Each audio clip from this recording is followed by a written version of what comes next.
The chair now recognizes the gentlelady from Colorado for 5 minutes. Thank you, Mr. Chairman. I just wanted to ask, Mr. Kennedy, I wanted to ask you about some of the efforts in Colorado. As part of the successful AWS-3 auction, NIST, which has labs in Colorado, received $300 million for research on standards, technologies, and applications to advance wireless public safety communications.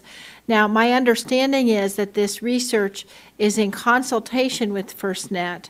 So even though NIST only recently received the funding, I'm wondering if you can give us the status of those consultations. I can. We actually met with NIST last week. One of the things that we have right now every June is a Public Safety Communications Research Conference, and that conference is done with NIST and the Public Safety Communications Research Lab at NIST. And it was held just last week, and literally over 500 key stakeholders came together to talk about the technical aspects and the different research and development aspects of not just the public safety network, but public safety communications in general.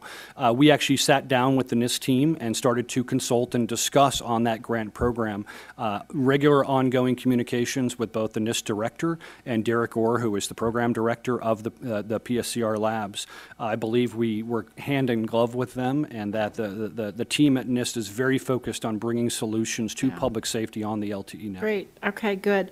Now, you told some of the other members that FirstNet has worked hard to improve its outreach efforts to all stakeholders, including states, and as well as NIST. I understand you've had an official consultation with the state of Colorado.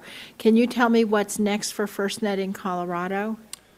Right now in Colorado, we're asking them to start performing data collection, and I know that they're doing that. Brian Shepard, who is the single point of contact on the Colorado team, has been sending out communication to the public safety community in Colorado, and currently their data collection is due September 30th. And so they're working to gather that data on different public safety users, where are they located throughout the state, what kinds of 911 calls do they have, where do they need to respond to. And so that is the current activity that they're working on. Once that data is received, we plan to go back out and meet with states to validate that data and discuss what that data is telling us to become part of the state plan. And so that's what's going to be. So that'll be sometime in the fall, you think, maybe? In the fall would probably be the follow-up to that after September 30th. Right, okay.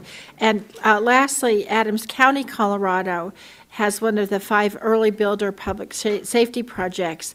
What lessons do you think you can learn from that project in Adams County? Well, the good news is we've already been learning lessons from that project, and we look forward to the ongoing lessons now that the network is operational. They're one of 2 networks that are already operational. Right. There's users who are on the network today, and they're looking to add a lot more users to the network.